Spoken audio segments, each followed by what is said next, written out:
હવે ધ્યાનથી સાંભળજો, રોનાલ્ડોની આવક બોલું છું, બધા ગણજો હા, મેચ તો બધાને લગભગ આવડે છે.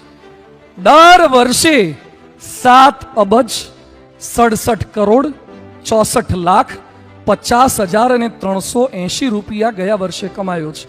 રોજના રોનાલ્ડોની, એક દિવસની રોનાલ્ડોની આવક છે 2,95,24,809. એક દિવસના 2 કરોડ કમાય છે. ગૂગલ પર સર્ચ કરવાની છૂટ છે, હું કોઈ અભણ બાવો નથી. કેટલા રૂપિયા કમાય છે એક દિવસના? એકવાર મેં લેક્ચરમાં વાત કરી, એક છોકરો મને મળવા આવ્યો, મને કે સ્વામી આટલા બધાનું કરે હું?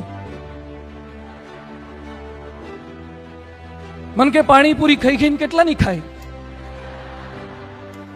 વડાપાઉં ખાઈ ખાઈને કેટલા ના ખાય, ટી શર્ટ, શૂઝ, ટાઇટનની ક્લોક હોય, રિબનના ગ્લાસ હોય, રિબોકના શૂઝ હોય, વુડલેન્ડના શૂઝ હોય, પહેરીને કેટલાનું પહેરે.